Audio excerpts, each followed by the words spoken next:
Okay. And you're teaching for it. Yes, so I actually phoned Williams about it's gonna be now. It was a year ago, but my husband, he is yeah, I know your husband. Oh, yeah. Yeah. And So so top 20 breakfast. That's the only time I see him. yeah, okay, yeah, and that's if it's not a COVID, right? And so Yeah. and yeah, so he brought me aboard, but you know, he's like so busy with his land and everything. And I like to be independent and stuff. And I had a transaction, I was almost crying about it. Like young girl, and just absolutely horrendous. And I was talking to Tonya, I was talking to broker. I said, I don't know if I can do it. And just bullying over the email and, you know, asking me about every single sentence in a contract. And I said, I have to take this class because I just don't know. And, you know, and the broker, he doesn't know either 100% because it's not Florida. And so, yeah, so that's why I'm here, because it looks very simple, but my insecurities are coming from not knowing the contract completely, you know? Yeah. So same for me, you know, a little more insecure about, I don't know line for line. I'll be honest with you. I don't even as many as transactions as I've done in Alabama, even feel like I know every line in Alabama as well. So, but, and this was one thing that I was going to say in the class. Let's see. Tools and research right here. Go down here. Right here. Oh, no, that's tech. I'm sorry. Where's the law one? Yes, I know. That is, I thought it was legal hotline right here. Yes. So I have used this. Yeah. Because I feel like we can't always get in touch with, you know, someone here who knows enough about the legal on Florida side. So I do call this. And they're pretty. I've always had to leave a message. Yes, and they call pretty back. quick to call back. Have you used this? Yes, I did. He was pretty cocky and pretty. Oh, really? Yeah, but he was to the point.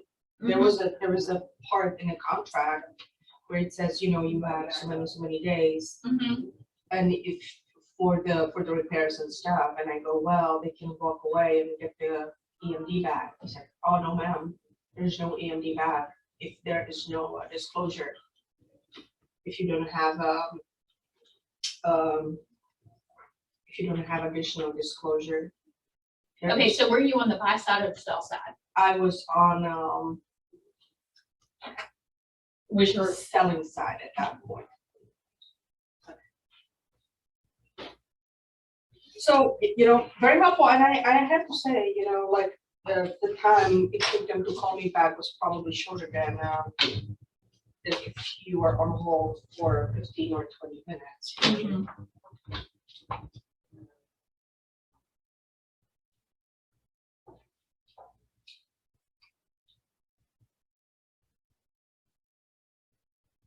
Oh, are you streaming the? I hope not. So I was asking Tanya, she said, no, we don't do this soon.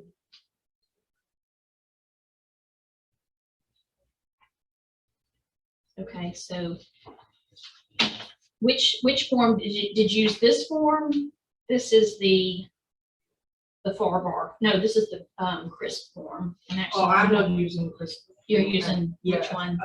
FAR bar. Okay, she didn't print that one, and that's the one I'm actually going to use. But yeah, we can. I mean, we can have these as reference. Yeah. But okay, so my suggestion, and this is what I do.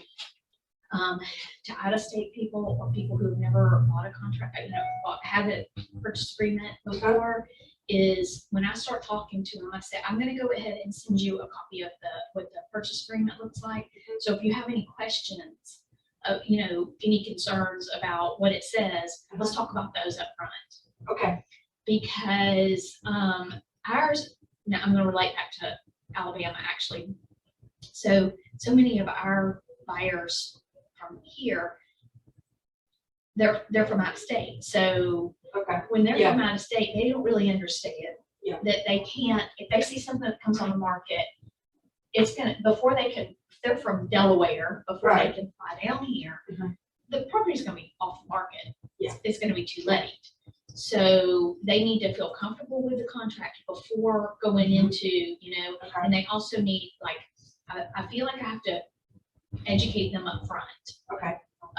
Like, for instance, if it's in craft farms or, or a condo or whatever, educate them about the condo. So their questions are answered up front.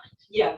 So like I have a couple coming in this weekend. I've been sending them the contract so that they understand that if something comes on the market, because they may not, they're going to be down here for 1 week. If they don't, if the property is not on the market, it's the door. Hello, how are Hey. you? How you doing? Good. Can I sit in on this class? Yes, you may. Where do you want me to sit? Anywhere you want. We're looking down here, I better sit at the center Okay. table. Hi, my name is Tamara, correct? Your name is what? Correct? Correct? Tamara, like tomorrow. This is Milan's wife. Yes. Yeah. Tamara. He's mostly land sales. Yeah. And his land, is it mostly Florida or is it mostly Alabama? No, it's Florida. Okay. Yeah.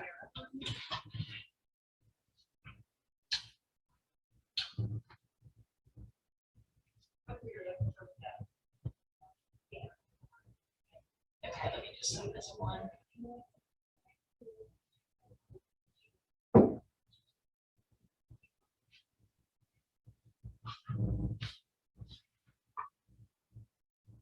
Okay, Paul Wingard. Wingard, yes, okay. Sorry, I'm terrible with names. I have 10 Well, kids, I I am forget their too. name. I mean, I have 6 kids, I forget their names sometimes too. I'm terrible with names. So Well, let me embarrass myself. Donna Davis. Donna Davis. Okay, Yeah, you're the famous one. no, Everybody knows. no, not, but, so how many contracts have you written in Florida? 5. Okay. And Paul, are you Florida 0. licensed No, I don't already? even have a Florida license. Okay, all right. But I thought about applying for one. Mm-hmm. Okay. Just refer the stuff over to me, that's fine. Okay.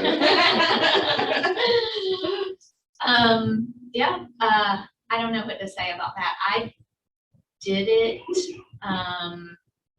not knowing, how much I would do over there. And it is hard for an Alabama agent to get much and to be proficient at it. Yeah.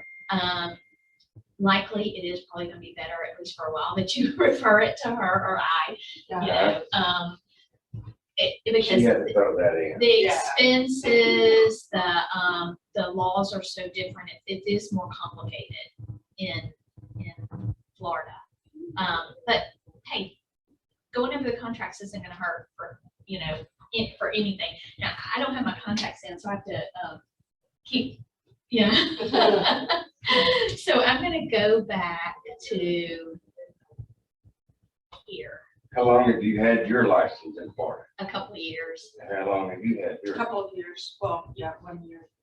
But my husband, so I've been in the real estate for quite some time with him because I was doing his paperwork and was helping him out, so finally he said, well, I need some help and I need you to get a license. And I love it. It's hobby, and it's fun. It's like, it's not that I have to do it, but that's even more fun because it's just, I love that. I love that. Okay, so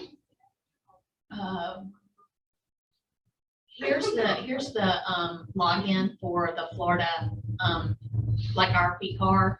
Okay, and this has the tools and research here I was showing Tamara, that this offers you a lot of training that you can go through, but what I think is the most important about this, there is the helpline there, but to me is if you get in a bind, the legal hotline here, that you have this number. And I have used it because we don't really have enough people that you can get in touch with, especially on a weekend. Of course, your questions are going to mostly be on the weekend. Anyway, call this number here And they do respond pretty quickly. Now, I've always had to leave a message, but they do respond pretty quickly. But, okay, so back to the home.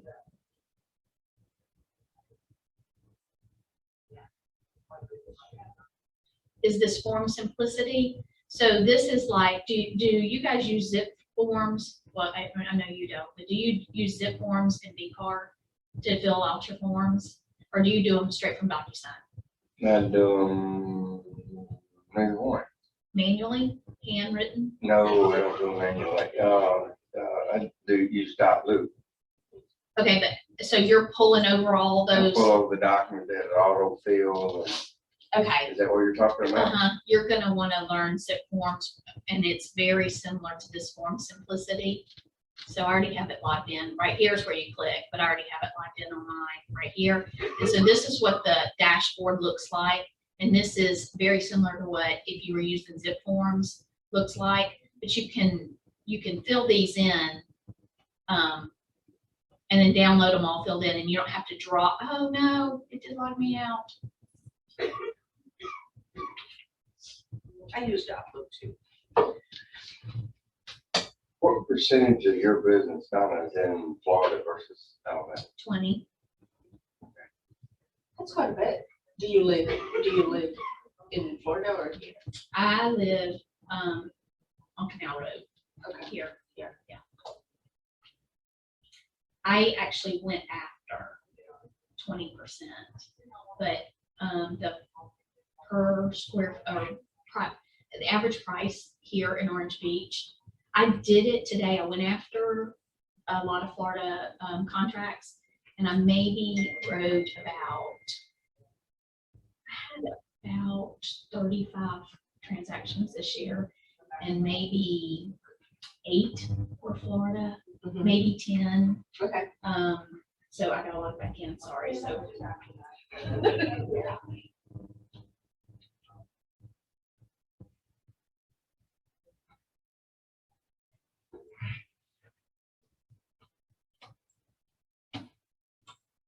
I had it all set up.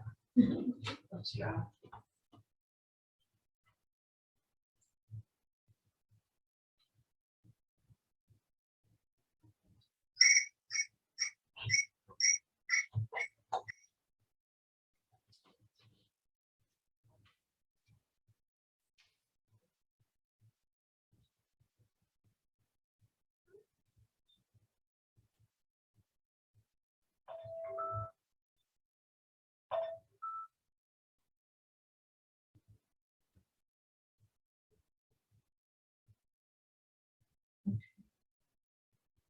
All right, so I created this.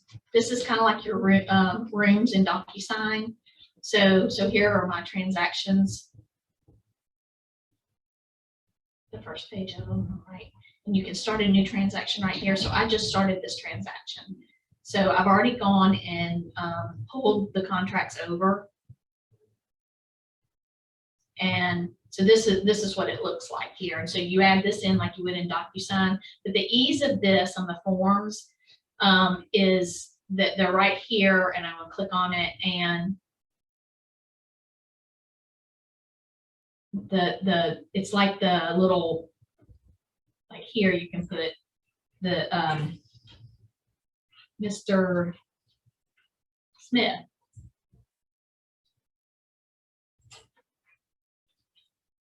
I know that's not what we do, but you know what I'm saying?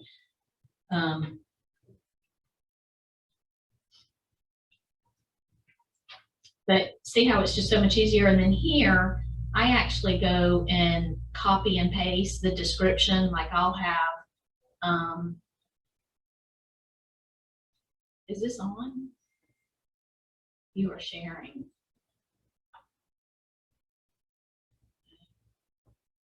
How can I move that?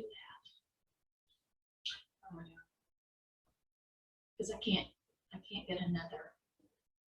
Oh, yeah. I'm gonna stop sharing and she'll come in here. Oh, she's recording it. Okay. Oh, if you. Okay, I can just close it here. Okay.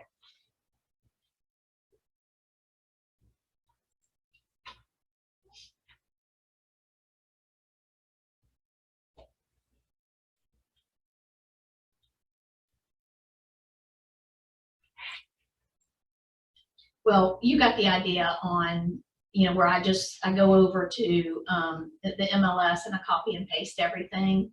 You can also actually put it in the first transaction where you are. Mhm. You put the MLS number, it's gonna fill out everything for you. Yeah. Okay. But this is, you know, just the property description, just like it is with Alabama. This is the as-is one, which is right here. And this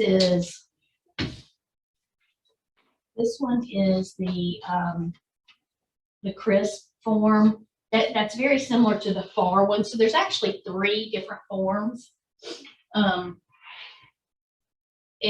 you can use for Alabama. I mean, for Florida. So do the legal description there. The terms right there, and then you know, whether there's going to be any personal property included there. Okay, now this is what's different about it. So let's say the purchase price is, the offer is for 200. Okay, then the initial deposit is 1,000. Okay, this, and then you go ahead and check here, like how, you know, you already know who the escrow, like this is different than the Alabama one, is if you want to use your own escrow company, you go ahead and always name that in these. And if you don't, this is the purchase. So if you don't, the listing broker will pretty much go ahead and when they counter, they'll counter it and they'll actually describe it this way. Line 33 will be blah, blah, blah. Line 34 is this. So if you're gonna make an offer, I would go ahead and call the agent and ask them who the escrow is. That's different than you do in Alabama, isn't it? Yeah, I don't do that. Okay. I don't worry about who the I think it's Keller Williams holds the escrow check, not in Florida. In Florida, the title company holds the escrow check. Okay, so, and then if there are gonna be any additional, see, we don't have that in Alabama, if there are gonna be any additional escrow payments before. So a lot of times in Florida, they'll put 500 up front, and after they've gotten through to a signed contract, they'll go ahead and once it's a signed contract, maybe offer, you know, 2,000 more or whatever. And every time you put in a number here, let's just say we're going to give them another 1,000 after you go under contract, it changes this number here. See? So it calculates the balance to close. And then the financing is just this line here, as opposed to how it is, you know, how it is on the Alabama one, where you put a lot of times a percentage or whatever.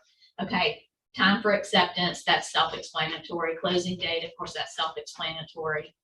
Now this is the as-is contract that we're looking at. The extension of closing date, this is, do we need to go over this? Because this is very similar to the one in Alabama as well. Are we good with this one? Yeah. The extension of closing date. Okay, occupancy and possession, that's very similar. So I have a question about the occupancy and possession. Does that check if property is subject to lease or occupancy after closing? Does that pertain to the, so let's say we close on a house and the seller wants to stay in the house, right? And so I have a couple. And or if, okay, like I have a closing tomorrow, but this closing for tomorrow, it was contingent upon the buyer's house closing, which was contingent upon theirs closing, which was contingent upon another one. And they were like, one was closing on the 10th, one was closing on the 12th, and one was closing on the 15th. Okay. So because my seller had so many, and then hers closing on today, okay, or tomorrow, had so many hurdles to get through.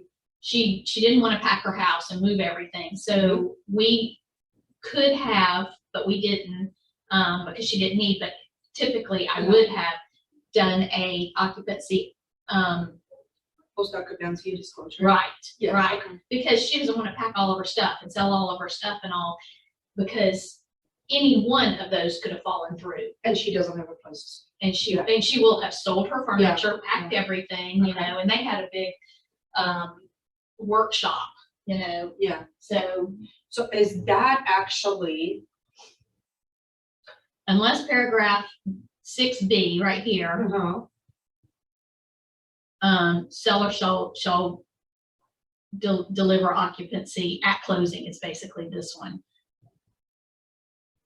Also at closing, let's see, deliver occupancy and possession of the property free from tenants, occupants, and future tenancy, unless this one is checked. Okay. Okay. Okay. And so if this one is checked, if the property is subject to lease, or, and then there's an extra form that has to be added on to the end. The post-closing occupancy. Right. So, but see, like it says here, be rented or occupied by the third parties beyond closing. So somebody told me, one of the Florida agent told me, oh, we don't have to do this because it's not gonna be a third party, it's gonna be the seller. It's gonna be the seller. So that was my question here. See how it says, closing or is intended to Well, be. yeah, oh yeah, okay, that, you're right, because this is subject to a lease, so that would be a third party. So this would be only if you had a lease term. And then down here, it's buyer all within 5 days of effective date. So you're giving them a written copy of the lease Yeah. within 5 days. Okay, so this is not the owner. Right. Yeah. So somebody was just telling me, I said, well, but that kind of makes sense also for the owner, if the owner wants to stay there. Mm-hmm. You know, There's a different form for that. Okay. And when you go over here, it'll open a new tab. No. Oh, there it is. Look, if property is intended to be occupied by seller after closing, see rider you post-closing occupancy. Right, by I was seller. gonna see if I Okay, could yeah, pull it up from Okay. here. Insert clause. I don't wanna do that though. Okay. All right.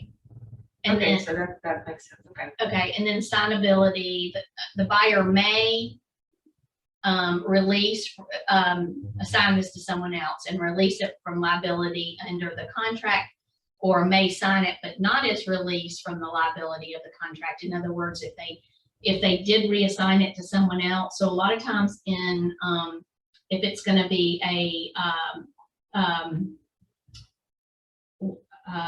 what do you call it? A trust, then you can reassign it to the trust, or vice versa. You know, they can do it in their name and reassign it in the trust, or they can do it in the trust and then reassign it in their name. Okay. That's assignability. So And this is assignability, and that pertains to what? To that, to the contract. to the contract. So in other Okay. words, you can reassign the contract. So for instance, and this used to happen more, it doesn't really happen so much now, and it does happen more in commercial as well.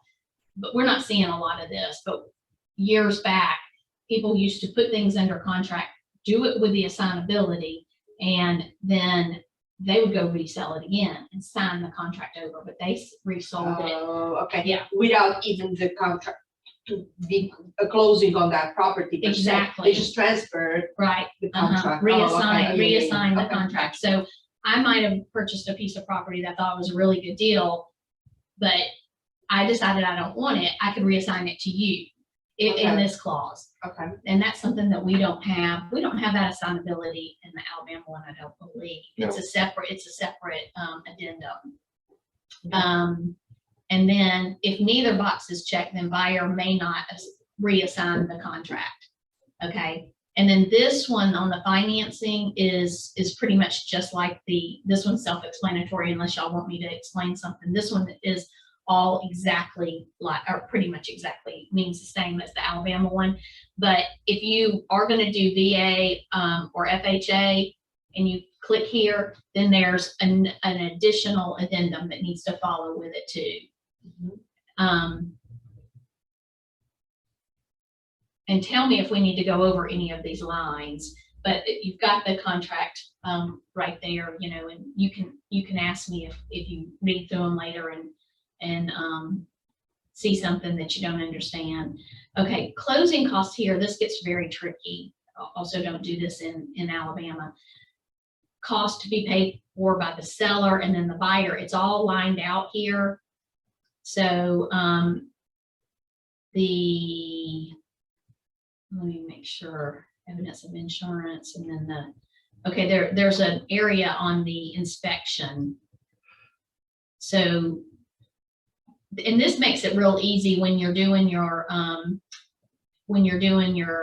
estimated closing costs. Mm-hmm. So how do you do your estimated closing costs? I talked to the title company, I let them do. Okay, How do you do it? me too. What about you? I usually do it on my own. So you let the title company Okay, calculate the closing costs? this is gonna be the biggest thing right here. I'm gonna show it to you on my on this computer to save time. I'm sure in title, they have a calculator or something you can put in there, but Okay, so Anchor Title has this, okay. and I have a login for, you have to have a separate login for Alabama, a separate login for Florida. Okay, so I'm gonna log in right here to get a quote, and I'm gonna log in I can't as, see. Can I sit yeah, there for yeah. a short thing? Let me sit here. Okay, so this one is actually my Florida one. I'm already logged in on my Florida one, so Can you put it on the screen or no? I don't know my logins. They charge Oh, that okay, extra But do you, for that but is this class. what you were using? No, Oh, no, I was using charade title, but okay. oh, it's the exact same thing. Okay, so Once let you me- come sit, Yeah. slide down one and I'll sit in the middle Okay. on this one. Well, actually, I do know my login. But anyway, so we're talking about buyers right now. So you just click on this and you put in the address and what kind of financing is, what the price is, all of this, and it calculates all of this for you. So let's say, let me go over to one of my transactions. Yeah.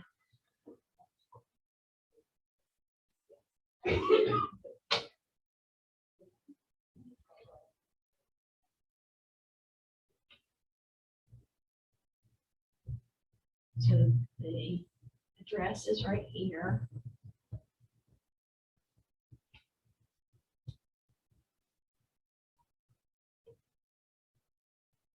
There it is. It's going to be a conventional loan, let's just say, and let's say they're paying $200,000. Okay, and they're putting 20% down. You can change all those numbers, okay?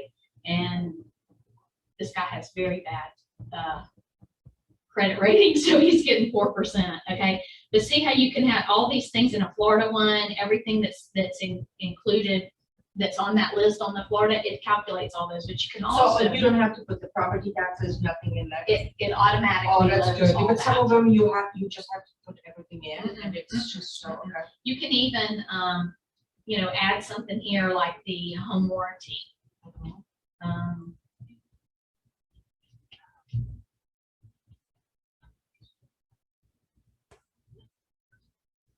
And then Do you use calculate Anchor Title even if another? even if they're going to use somebody else, I just use Anchor Title for all of it. See how it calculates the taxes, the recording fee, the escrow amount, lender's fees, principal and interest, all of this. So you want to, I mean, this one, the Clear Title has theirs too. It's very similar. It doesn't see Yes, but it does not, you have to put the, like the taxes and Oh, stuff okay. like that, so Mhm. but that is very nice, okay. The only thing that you do that it does need you to put in is if there are HOA dues. Okay. Otherwise, it pulls it in from the tax records. So then there you go. And That's awesome. Danita does let us use this. Okay. So Like then what you just said? Danita does let us use this as the estimated closing cost. So then here's the address. All right, so I will save it, put in the address, okay, save it. Because if you make the offer to this, or you want to save it, because if you make this offer, then they counter back a different offer, all you have to do is come over here and edit. So the counter offer was 210. don't have to change anything, calculate. You know, or it's 210 now, but they're not going to cover the home warranty, so just take that out, calculate, and each time you do it, you can say that, you know, or whatever, and then I've downloaded here, or even a better shortcut. I don't know if y'all know how to do this or not, but email it to yourself. When it comes in an email, you can put it in DocuSign directly from your email. Okay. Okay. So I'm going to email it to myself.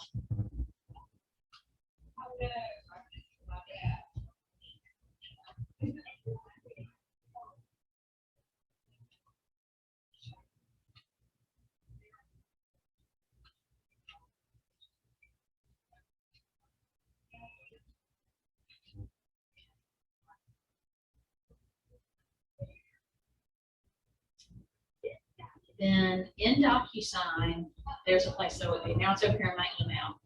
In DocuSign, when you're in a room,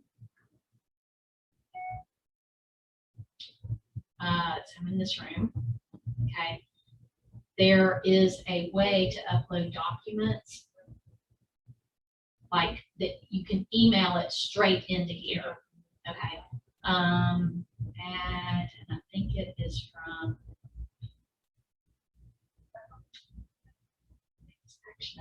no.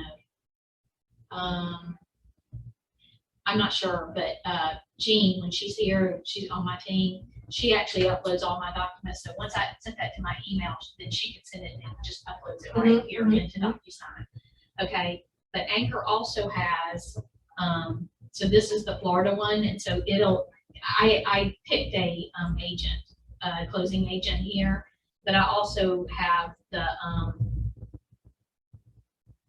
Alabama one. So here I'm back over at Anchor, and I want to get a quote again, log in and register. But this is my Florida, so I'm going to sign out now. I want to do an Alabama one. So I just go in and this one, sign in. And so then when you've uploaded that into DocuSign, the only thing you're going to have to do is pull over the two names for the signatures, and then send that back to command. And Danita, she is okay with these. That's going to simplify your life so much. Yeah. Don't you think? All right. So back to. You're back. Yeah. Yeah. Thank you for showing that. This is, so in Alabama, it is my understanding that you actually have to do those closing costs, right? You have to present it to the. Oh, you have. Oh, yeah. So in Florida, you don't have to do that. You don't have. In Florida, you don't have to do it for everyone, but I do just because. Yes. Yes. Sure. Yes. I do it just because, I mean, that to me is very important. It is. Well, if you have a seller, the seller, you know, definitely wants to know How much money is. yeah, how much they're gonna. So okay. So that Anchor Title one and Clear Title as well has this all set up with all the right things. Okay. So they have it set up according to this. So if something changes in, let's say, and you're gonna, they negotiated that the survey is paid by right here. seller, for example. Right. Then you do have to just manually change that, and it offers you like a place where you can check it to seller. Okay. I'm not filling the form. Okay. The title insurance is, I think it's the same amount of days. You have 5 days prior to closing, the proof of the title insurance. If I have a listing, Anchor Title is very good about as soon as you get a listing, I go ahead and send it to Anchor Title and say, hey, I got this listing. Let's go ahead and run title work on it, because I have had the situation several times this summer when things were selling just like that, where I had a offer on Friday and they wanted to close on Tuesday. Well, you had to have already had title work run. Wow. So actually, That's we were crazy. able to do it, Oh, wow. because it was a cash deal, because they had already ran the title work and had it already, Mhm. you know. Smart. So, I don't, if you have a good relationship with a title company, Are you using them mostly or no? I'm using them mostly. Yeah. Yeah, because, well, the reason I use Anchor, is because I can call her on Sunday and she answers the telephone. Oh, yeah, that's, But yeah. she answers the telephone on Sunday because I do use them for everything. Also, like we Where have, are they in Florida? the address was, Just approximately. it's in that 9th area. Oh, 9 Mile Road, Uh-huh. somewhere there. Okay. Yeah, let's see. Oh, I switched over, didn't I? Yeah. Oh, she didn't have her address in here. I can share that contact with you though. Okay. Too.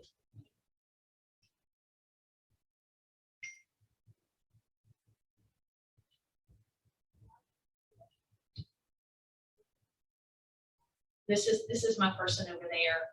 So, what's your phone number?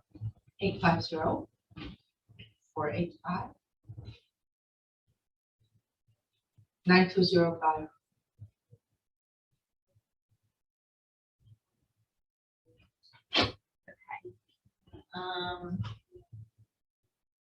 And then I'm also going to share with y'all Anchor title. Whoops. In Orange Beach. Okay.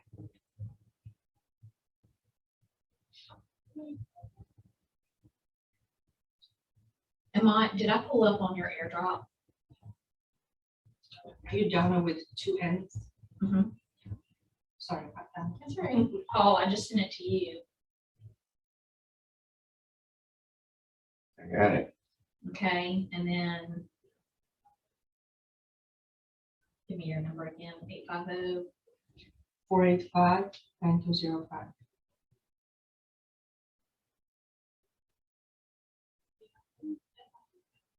I don't know if that went through. Did the second one go through?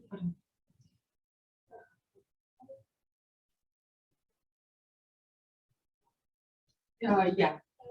Jolie Foster. Mhm. Yeah, okay. So that I really like about Anchor is that they'll do this upfront for your listings, and I go ahead and run it on all of them, you know. So, because having the title come back is one of those things that does hold up closings. In Florida, if they're going to get lending, they are required to do a survey. We don't do a lot of surveys on a lot of our stuff here in Alabama, but you have to have survey, and I don't know if it's required. And most of the Florida lenders require the wood infestation report as well. That is correct. So survey is scheduled, they've been, while it's been so busy, they are 8 weeks out. Yeah, exactly. So So you you have get- to do your contracts 8 weeks out. And the very first thing you do when you go under contract is go ahead and get on their schedule. Yeah. And I can share with both of you if you want my list of surveyors, and I've got them in my email, and I'll actually, if it's a real close closing time, I go ahead and just email all of them out. Okay. When's your first availability, to get this back? So Okay. that put on your to-do list as soon as you go under contract, because the survey takes so long. Yeah. And that can hold your closing up. Okay. This one was about the title insurance, the title evidence and insurance. If left bank, then 15. Paragraph 8 is checked, then 5 days prior to closing on the evidence deadline. Okay, and then let's go down here to, if you check seller to designate closing agent, he pays the owner's policy. So whoever pays the, whoever chooses pays the owner's policy and charges. So if my buyer doesn't care who the closer is, I always check that. Yes. Uh-huh. And I rarely, do you oftentimes have people ask for a certain? For a certain, yes, I haven't actually, the agents, they do ask for their own title company. I find that, that If they're the lister. if they, so like I know Milan, for example, he is using only his title Yes, company. I can understand why he would, Yes. yeah. But I did have a buyer. I was listing a property. I had a buyer. They were adamant, we want to use this and this title company. I said, okay, Yeah, sure. yeah. But you're going to be paying the title. Yeah. So just make sure you check there. Okay, well, this doesn't apply to us here. And then the survey, at least 5 days prior to closing, again, you're gonna need to put the closing out at least 8 weeks. The home warranty, this is the same. This is, almost exactly the same as the V-Car one. And on the special assessment, this is real important. Obviously, if you're selling beach property, mostly, then there's also a different one for it's in HOAs on Florida contract that's not on Alabama. So the special assessment is either the seller pays it, before, or this was just who's paying. Okay. So the special assessment that does pertain mostly to beach properties only. Mostly, Yeah. Sometimes with an HOA, they'll be, but rarely. I have not run across it anywhere except on beach property. Okay. Not to say that it can't happen, but Right. Is it a condo or is it a home that is close to the beach? it could be either one. Either one. Okay. It could, because even a home would probably have an HOA, Okay. unless there was no HOA. So Okay. if there was an HOA, that could be an assessment. Okay, these disclosures, we don't have these in. So these are the ones that are pretty much automatically in here. They're included in the contract, so you don't have to have a special disclosure for that. Well, actually, the mold you do. Mold is naturally occurring and may cause health records. If buyer is concerned or desires additional, then the contract should have appropriate, Professional. an addendum will be below. The flood zone and elevation certificate. These are addendums that you'll see below. Of course, this one, Milan probably runs across this a good bit on the permits and everything. Yeah, see, we just had a transaction on land. That's why he loves land, because he doesn't have to put up with any of that. Oh, okay, so But he's not worrying with permits and stuff. not because it's just the land. Raw land. And so, but he was listing a house right now, and the buyer, he had both sides actually, and the buyer actually found out that there's no permit, the addition is not permitted. But see, and I think each transaction teaches you something new that you're gonna be worried about with the next contract, right? So he said, now I'm gonna be checking every single permit if there's a permit on every single location, because they found out that the addition was not permitted. Yeah. So They found out what? that the addition of the house was not permitted. So, but the buyer found it, not Milan. He was not, he was not. If you have to check about everything, then Right. it's gonna take you weeks, Yeah. And so. And that is buyer responsibility and buyer agent responsibility, Yes, Yeah.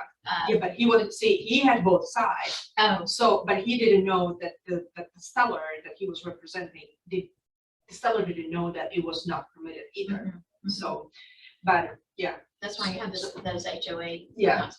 And I feel like I'm running through this pretty quickly and not reading every line, because And that's we fine. have 3 separate contracts. Okay, So if we, I'm not gonna go through all 3 of them Yes, completely, but I wanted you just kind of like stop me if you see an area that you have Can we questions. go back to this, what you just Uh-huh. said? Because I've got a house that I've listed, and the square footage,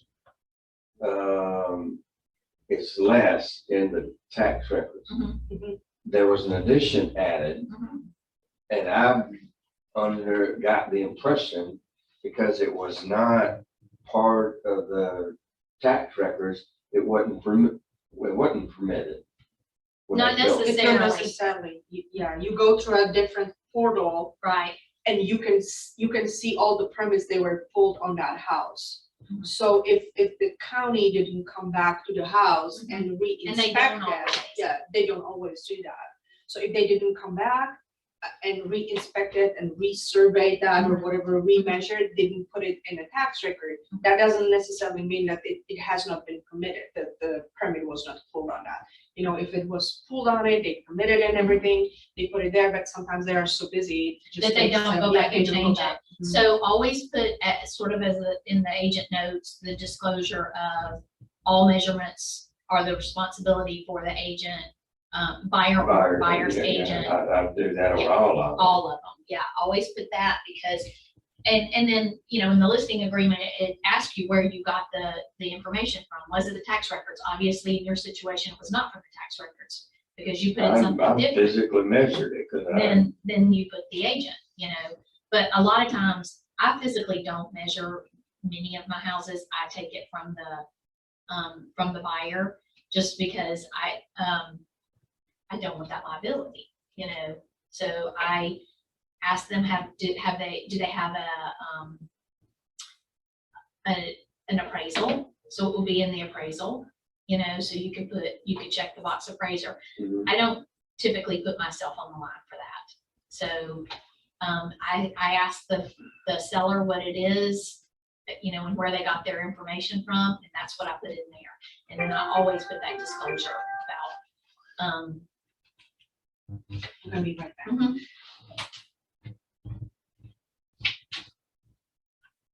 Okay, the energy brochure, the buyer acknowledges receipt of Florida Energy Efficiency Rating Information Brochure required by the section. That is a document that's in these, you know, where I showed you where you get the forms Mhm. and documents for Florida. So you have access to this. So if you're making an offer here, so you're representing the buyer, you want to make sure that you give that buyer this. And of course, you know about the lead-based paint. Now, here's the thing about the homeowners association and community. Buyer should not execute this contract until buyer has received and read the homeowners association community disclosure, if applicable. That's the disclosure that I'm going to show you at the bottom. That's where this is sort of all come into what's at the bottom that's different from. And then the property tax disclosure summary, buyers should not rely on seller's current property taxes as the amount, that's obvious. And then foreign investments in real estate property tax act, that form you can also let them have. Seller's disclosure, seller knows that no facts materially affected the value of the real property which are not readily preserved.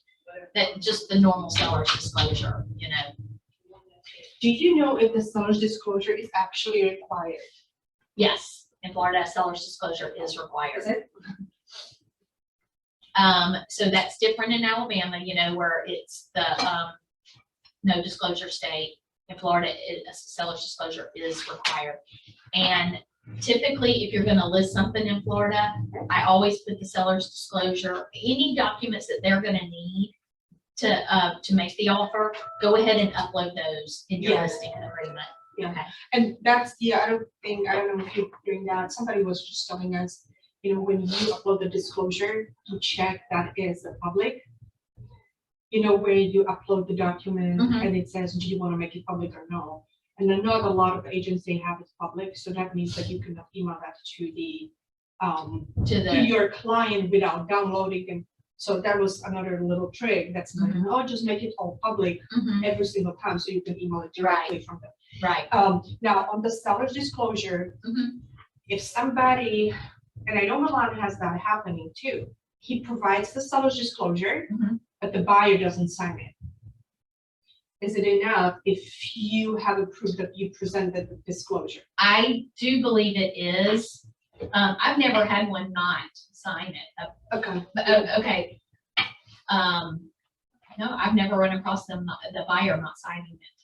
And I had a transaction too, where she was so picky, she said, well, the disclosure, it has, you know how the disclosure is kind of tricky, you have those initials and they don't even know what that means exactly, and so they changed their mind.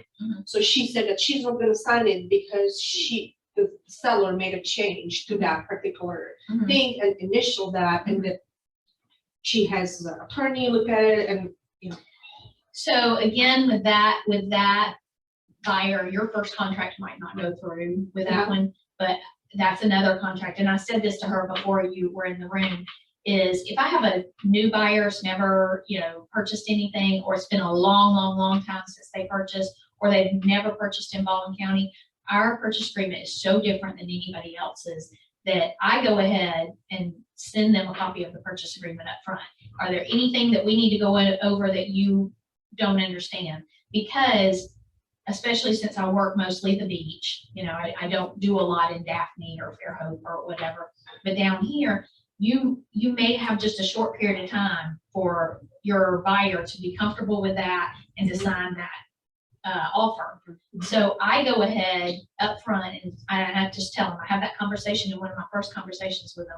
If you're really serious about buying down here, our contract is so different than yours in Delaware. Yeah. So I'm going to go ahead and send you a copy of it so that you can read over it and you can ask me questions that you need. I'm also preparing them for, say for instance, like there's a client coming in this weekend to see the San Carlos unit. There's only one San Carlos unit for sale, and they may not have, it might not be here by the time they fly in, but they've already paid to fly in. And I said, if you really are serious about that particular unit, I went ahead and told them that these are your ways of getting out of it. I've explained it to them about the due diligence time frame, that there's that 10 business days of due diligence time frame, and that gives you time to look over HOA documents. It gives, well, HOA actually in our Alabama says 5 days. 5 days after the seller, the listing agent gets you the HOAs, you've got to go over that. But I go ahead and tell them they are these time frames, and we have to fit within those time frames. So I want you to go ahead and read the contract, and if there's any questions about it, we can go ahead and answer those up front. And the reason that ours is written that way is because so many of our buyers are from out of town. It's the same way in Florida. So many of our buyers are from out of town, and that, there's probably multiple offers on a lot of the properties. So we don't have time to go over all those details at the time that they're making an offer. That needs to be discussed up front. The disclosures, the seller's disclosure, I want them to see what a seller's disclosure looks like. So a lot of times before when I send them the property, I also go ahead and send them the seller's disclosure. Because I want them to be very aware of what's all coming. The house. Right. Property inspection and right to cancel, there is a separate disclosure just for this. So of course you put in here the amount of days, and in Florida, pay very close attention to this, because in Alabama it's 10 business days. In Florida, it's 15 days. So pay attention to that difference there. Is that a FAR bar or is it Chris? This one is, I think this one is FAR. This one is the as is. Well, it's the as is. Oh, is it? Okay, yeah. Okay. Yeah. Okay, because I believe that the property inspection right to cancel clause is not included in a regular. It's not. It's not. It's not. Right. Okay. So you don't have to actually include the right to cancel on the as is, because it's already written in here. Right. Okay. Yeah. Okay. The right to cancel is already written in here in 15 days.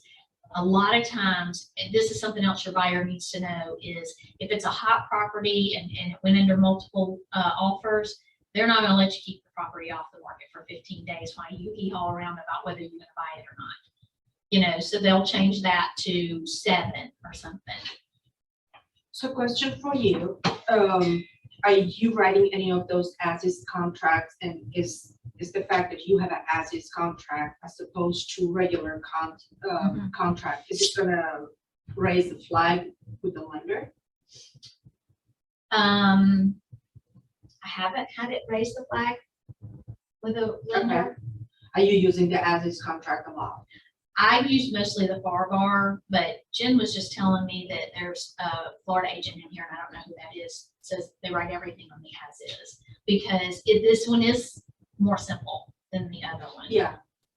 So I don't, but I sell a lot of cash, like investment properties.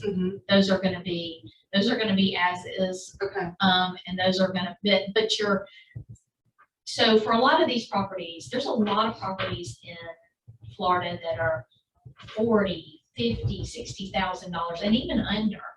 And so I have a lot of investors that just go over and buy that, and they just minimally fix them up and put renters in it.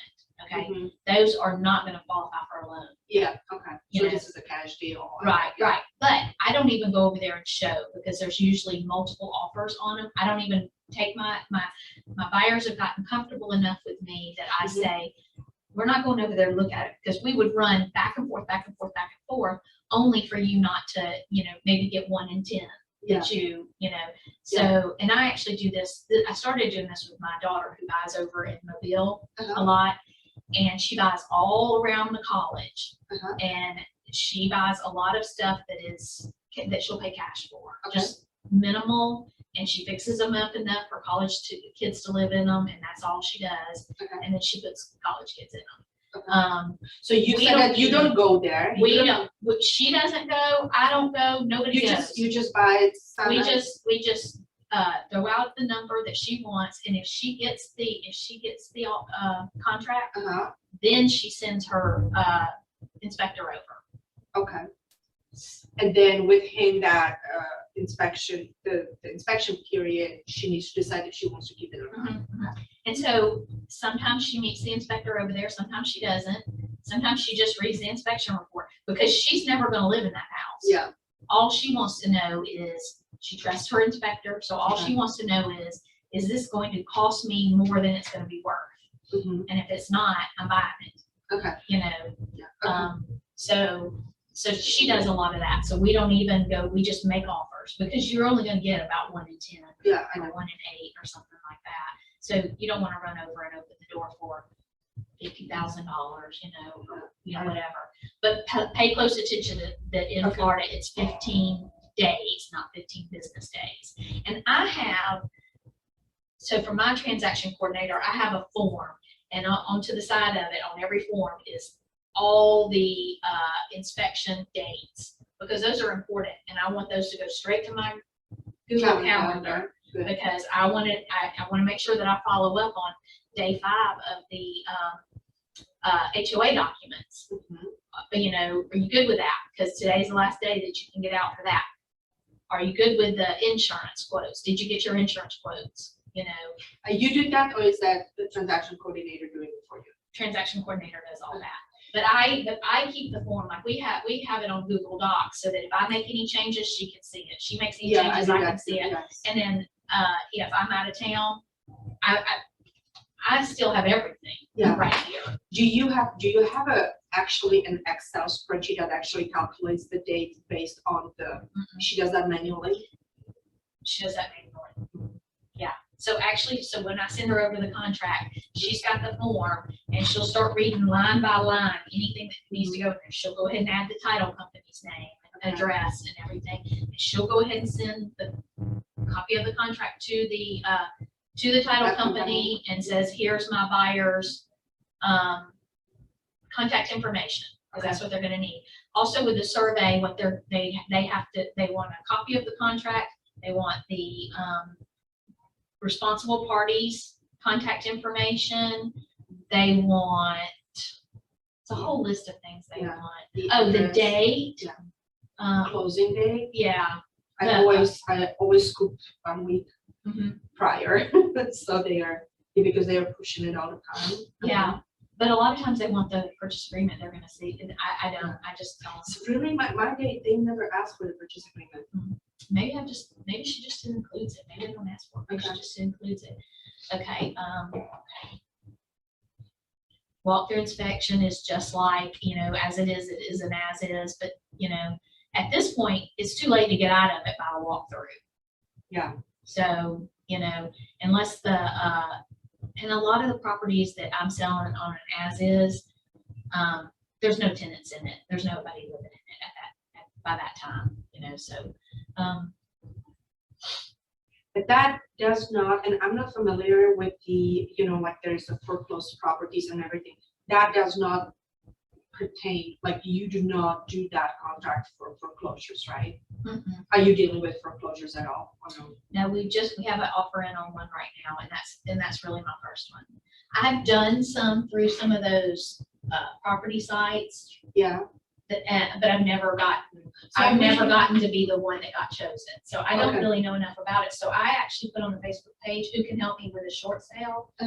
And Don said he could help with a short sale. Okay. So this girl went ahead and put the offer in, Mhm. but she knows that it could be 2 or 3 months before she knows she got it or not. Yeah. So she's continuing to look, and if she Okay. finds another property, she'll withdraw that one Okay. because they haven't accepted her offer yet.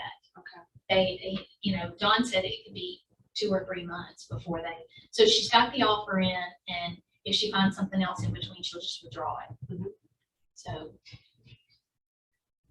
the escrow agent, I can just cut to the chase on that. It's gonna be the, title company.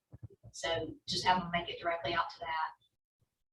Broker liability, advise the buyer and seller to verify property condition, square footage, everything that pertains to the contract. Consult the proper professionals and, you know, yada, yada, all the stuff that you would definitely advise them to do. Don't give them any tax advice or anything like that. Default and dispute resolution. This pretty much is, I've never had a buyer or seller have to go to mediation or anything. This is in there because obviously it does happen. But what I have had experience with is who's going to get the earnest money if they back out. So you got to pay very, very close attention to why, and if you are within the dates and all that kind of stuff.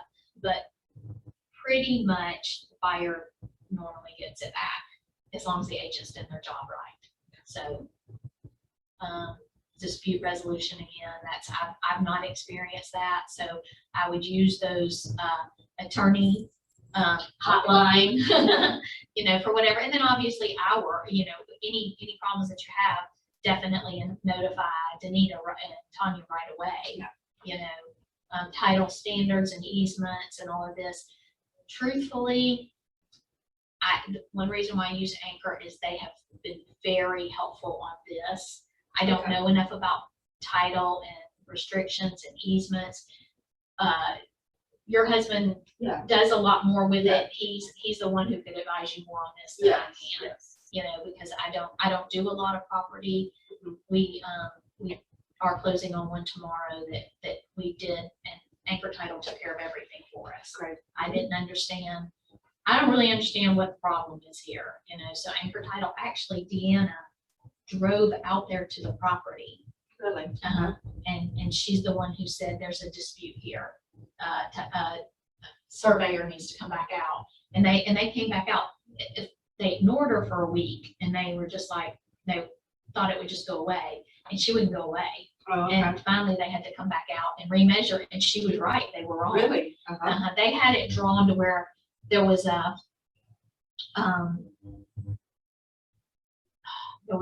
little bit of the neighbor's driveway on there where the flags were. Yeah. And so the buyer said, well, then I want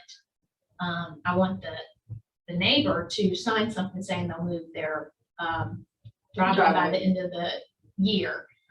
And the people in the property next door said, I'm not signing that. Yeah. You know, I don't think my driveway's on your property, so I'm not signing that. Anyway, Deanna had them out there, and they confirmed. and they corrected it and redid the survey. So I stay away from surveys, title, and all of that. I depend On the very professionals, heavily yeah. on the title company, and I feel very confident with Anchor. You know, that if they do something wrong, they're going to be the ones that everybody's looking at. Same for the survey and the survey companies. Get your, and I'm sure for you, Lon has his people that he really trusts. Yes. So you've already got all that in, you know. You need to Do develop you get a new all, survey every time? if there's A lot of times lending. I've and- asked for existing Yes, surveys. yes. And so the very first thing you do is send off to the title company and ask them if this one's gonna be an acceptable. And you have to send it to the lender too, because the lender has to be acceptable to the lender too. And you don't want them coming 4 weeks into the contract. Prior to, yeah. Because now you're 8 more weeks out from closing, you know. So take care of survey and wood infestation right up front. Wood infestation is pretty quick. They're within a week, but surveyors, go ahead and get approval from the lender and go ahead and get approval from the title company that survey is gonna be approved. Do you do WDO first prior to doing the inspection? We learned that, and I learned that from Milan actually, because the WDO is the one that actually the lender needs. And if they have a termites or anything like that, like really big, we don't even do the home inspection. And so you do it say, first. Okay. yeah, so that was a one little trick that I learned from him. He said, if you have a major issue with the WDO, then you don't even need to have a inspector going after it, because you know, if they don't want to fix the WDO, the termite problem or something, then so that was my little learning. But I thought it's kind of helpful for the buyers. You can save them a lot of money. I think that's going to be a personal choice, and it probably depends on more of what kind of properties you sell. Yeah. So in my situation, if I can't get them past the inspection, they don't care if they have termites, because termites, the person is going to have to fix. I know. Yeah. The termite situation, or they're not going to sell the property. Yeah. They don't have to fix things on an inspection. So in my opinion, I would do an inspection first, because a seller doesn't have to fix things on an inspection report unless it's FHA or VA.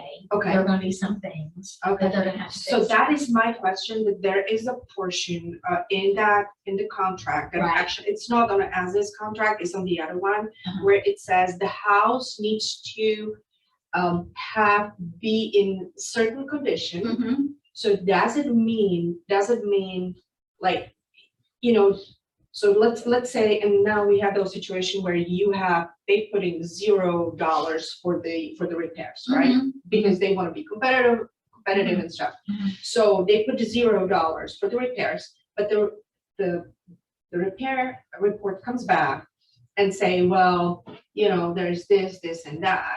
Now, how do you say, as an agent, to your buyer, or to the seller, what portion needs to be fixed really without touching the repair limit? You know what I'm saying? So like, for example, the garage door is not working. It's a whole new negotiation as far as I'm concerned. So what I do is, on my addendum to release the inspection contingency, I give them options. And so option 1 would be, well, basically I put in there, buyer and seller agree to release inspection contingency upon approval of these items being fixed by the seller. Okay.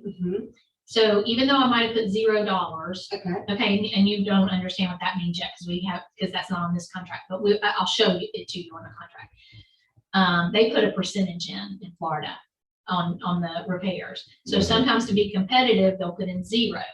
In my opinion, if it comes up and there's a lot, and this is going to run, it's going to make the value, because of course what you want as a buyer is if it's, well, any investment, any property that's bought as an investment, but what's important is how you go into it. So if you go into it and you realize that, okay, I got this for 150,000, but it needs, $50,000 worth of repairs, and I don't think it would appraise for 200, So it's a renegotiating time. So I go back in there and I say, even though we said 0, my buyer's not going to release the inspection contingency, therefore they want out.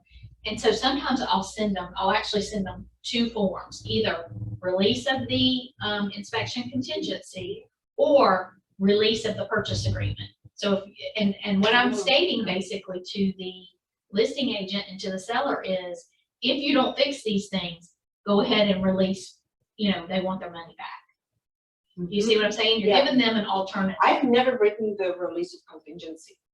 We had the the request for remedies. That's what I use, but so do you use the disclosure, is it a disclosure or what is it? It's the addendum. So, and I do this way because that's how we did it in Alabama, and that's how Don Mays wanted us to do it. Is it sort of has a little written thing that just basically says that you're releasing the inspection contingency with the agreement of these things will be fixed. So it's your addendum. I'm gonna take a look at it. I've never heard of it, but this is kind of like it's just the addendum. Yeah. It's the blank addendum, but I put at the top that statement that we release the inspection contingency based on these repairs being completed by the seller. And they don't always accept it. They counter sometimes, so they'll pretty much just copy what I did. Just copy, and they'll put on their addendum. Okay, this is what we'll do. And then you have to go back to now they already have a copy of the release of purchase agreement. Remember? Yeah. Because I don't always send that because if my buyer is still interested and there's not enough stuff, they're just negotiating back and forth on what the repairs are going to be, then that's one thing. But if it's like, we don't agree, if you're not going to fix these things, I go ahead and send them both. Because we either want this fixed or we want out. And you're pretty much making them a statement like that. But I'll call the agent and say, is this going to be a deal breaker? Because if it's just one thing, you can go back to the buyer and say, yeah, they'll do everything except this. So it's still a negotiating, but you're letting them know we're serious. And we're moving on. Just go ahead and lay it out there. Lease information. Seller shall at least 10 days prior to closing furnish the buyer with the letters from the tenant that they are to move out. I would want that more than 10 days prior to So that's again on that form that you fill out. That's again going to be one of those things that my TC would just write a note. We want those the proof that they've given on their notice to move out. But a lot of my investors keep the lease going. So if they pay, right? Liens, that's something that the title company will research. Yes. So I don't even bother with that. And then of course time is of the essence. That's what's so important about what I said about always writing down all those dates and having them on that sheet. Buyers shall not be required to exercise, perform any right or obligation under this contract may be liable to each other for damages as long as the performance of non-performance of the right or obligation. Services of insurance or required approval is essential to closing. Pretty much title's going to take care of a lot of that.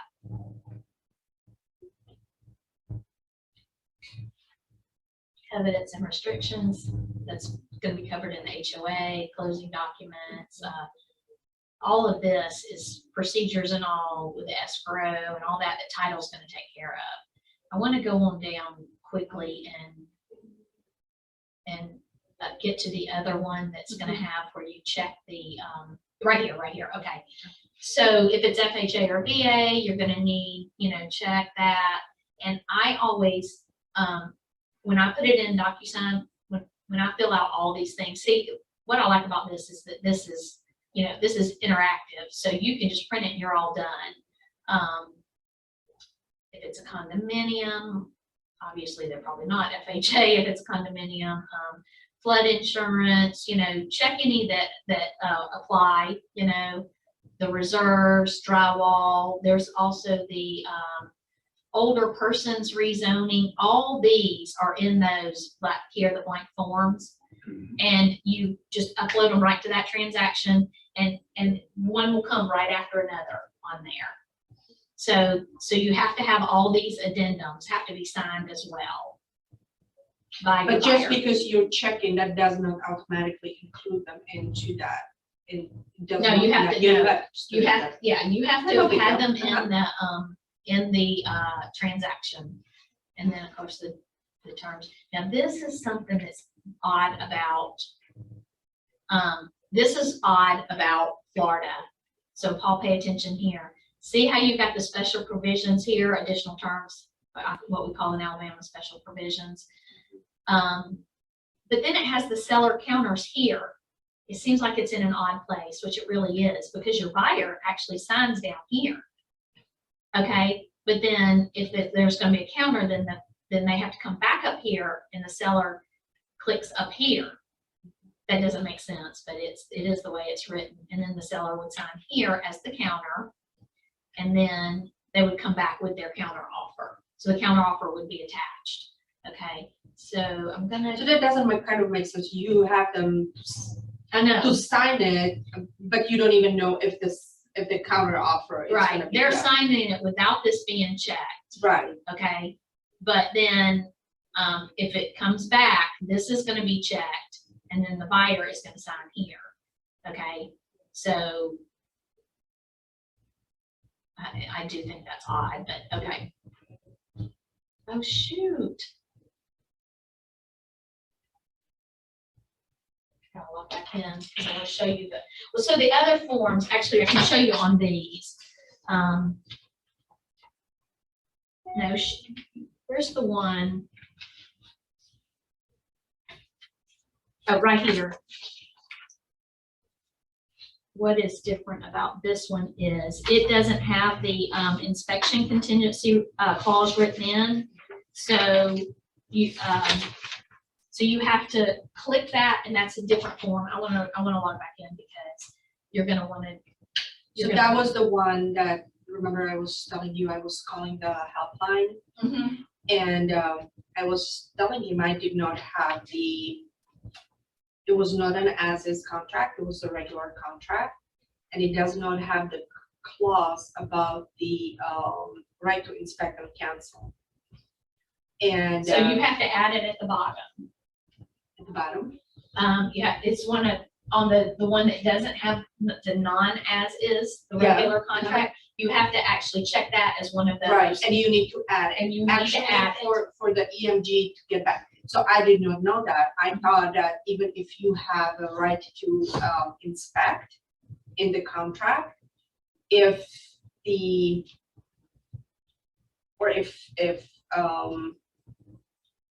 and then they walk away within that period, that the seller needs to return the EMD. But if you do not have that disclosure, the right to inspect, then they don't have to return the EMD at all.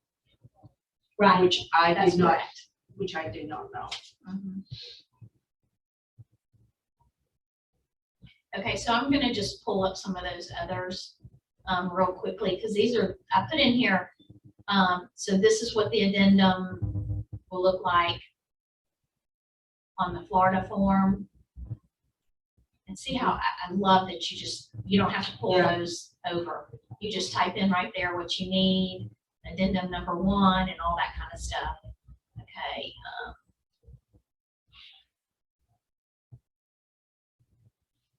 Condominium rider, that would be one on the, so I'm going to go down to, and here's the right to inspect and right to cancel. So if you're not using the as-is contract, and this is real simple. Yeah. It's real self-explanatory here. How many days? And this is just the buyer and seller and the property address. Yeah. And you have your buyer's initial right here, and this will be attached to the back of the contract. So any one of those boxes that you checked would, and when you put them in DocuSign and they come, it just comes as one solid document pretty much. Yeah. So, because I feel like this is part of the contract. If you Yeah. checked it on there, it's part of the contract, Mhm. So the right to cancel, that's easy. What are the required, when you have FHA loan, what are the required disclosures? Of the VA? So there's a separate one that says FHA, it's an FHA/VA VA, okay. addendum. So you Okay. have to put that in there. Okay. Yeah, and that's one of the options. I actually have it right here. Here's the VA financing addendum. Mhm. So, I mean, they're simple and they're real easy to, to understand. Yeah. They're quick and easy and both, so buyer would sign here and seller would sign here. So that's for the VA. There's the CRISP right to inspect. Here's the HOA addendum. There's also, like, if you're near the airport, there's Yeah, one it's for the the airport, yeah. the airport addendum. Do There's you need to actually send it somewhere? so typically if you're the buyer, Mhm. if it's required, if it's close enough within that Yeah. proximity, it will be in documents. Yes. Mhm. Yeah, but do you need to, I know we just had to, and this is good, I remember that. I know that at the bottom of that airport disclosure there is that you supposed to send it off somewhere, that disclosure. You are supposed to send it to like a environmental office or something like that. Have you seen that? I haven't seen that because my transaction coordinator would typically do that, Do but that, I okay. actually think that title would, Oh, that. like, I think that I would actually, if I had that in there, Uh-huh, that would be in one of my messages to title company. okay, Please, forward, good one, Yes. okay. Yeah. gotcha. yeah. So then the residential contract, this is the FAR one. This is the one I use mostly. Mhm. It's very similar. Well, what time is it? Oh, we've been an hour and a half almost, so, she didn't print this one. I don't know why it's not loading.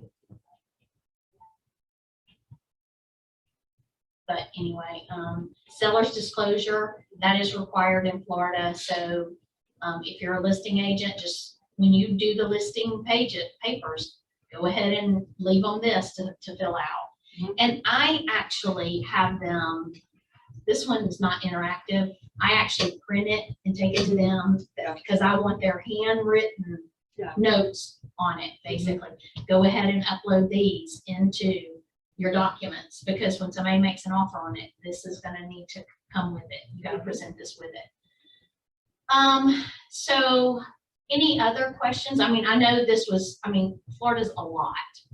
So, A lot more to it than I thought it was. it's a lot more to it. That's why I said, if I were you for right now, I would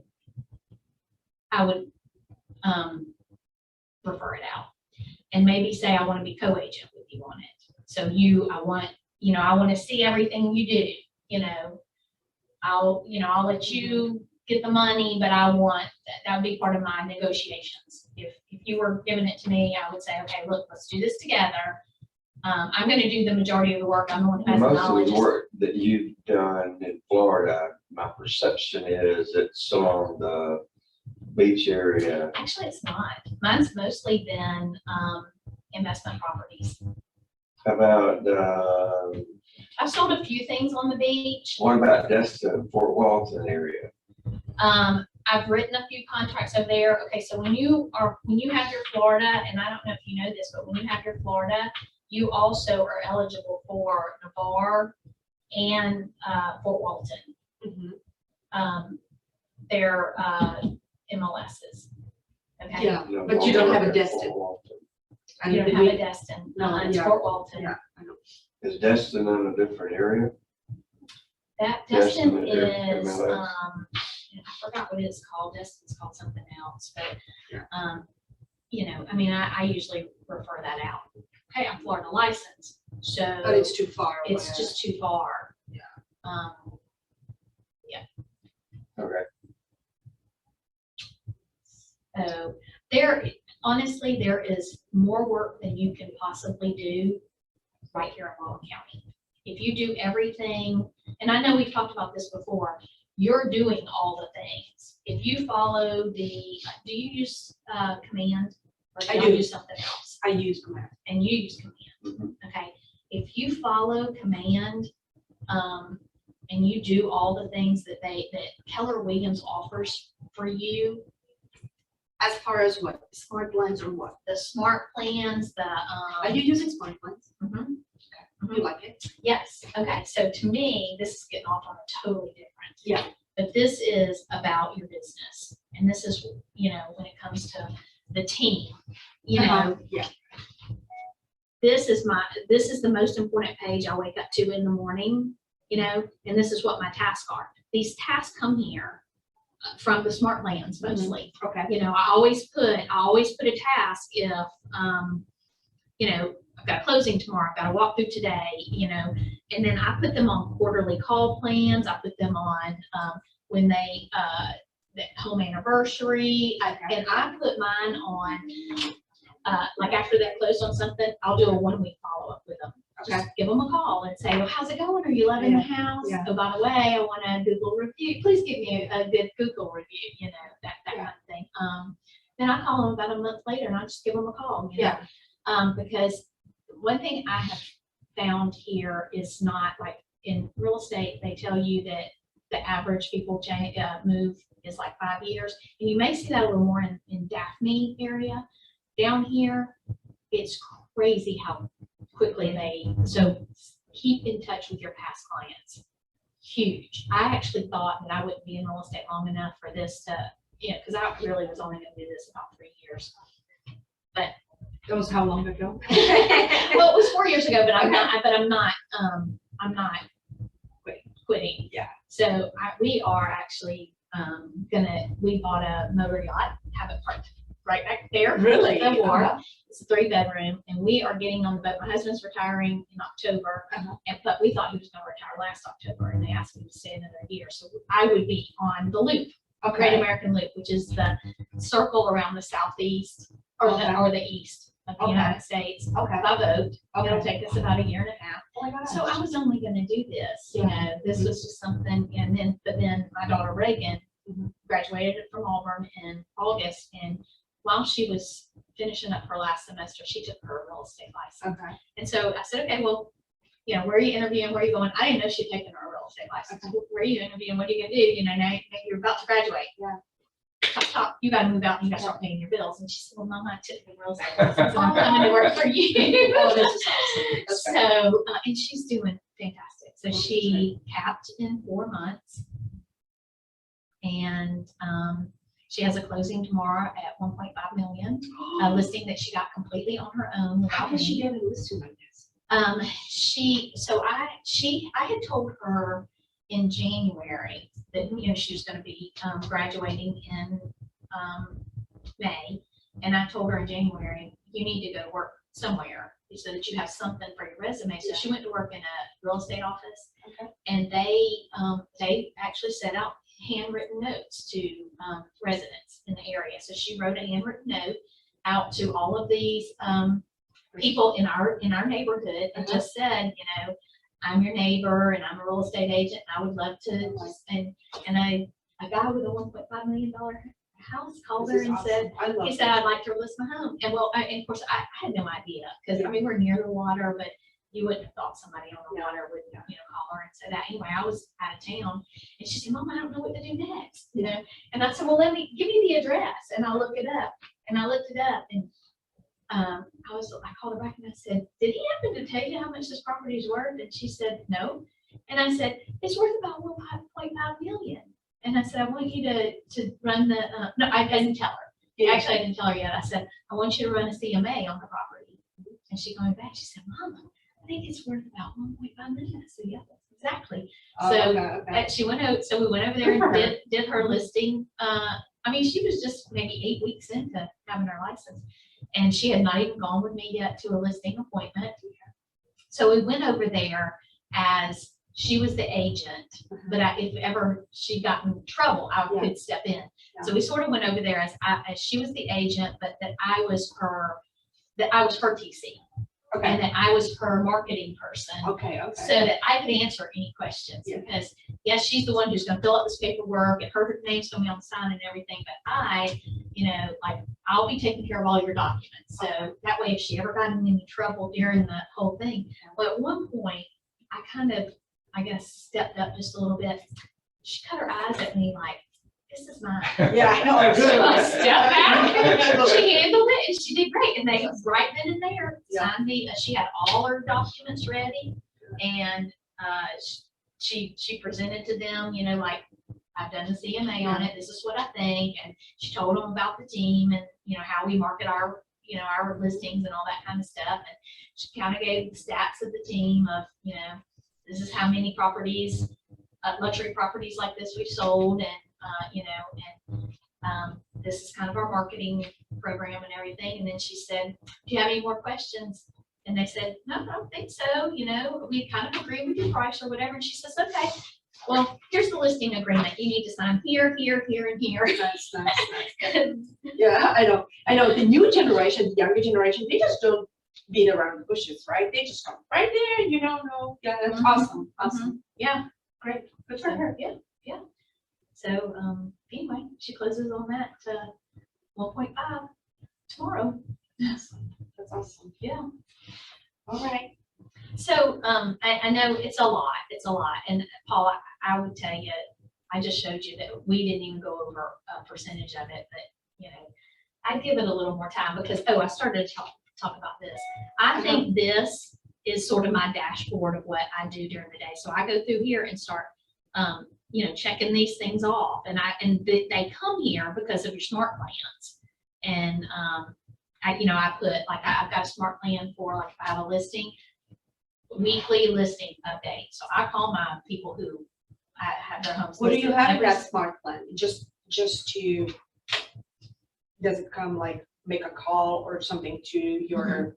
So if it's a warm person, Mhm. I do the quarterly call or Yeah, the quarterly touch, actually. So Okay. sometimes it's going to be a text message, sometimes it's going to be a call, but it tells me it's been 3 months since I reached out to that person. But you don't have it automated where it sends your.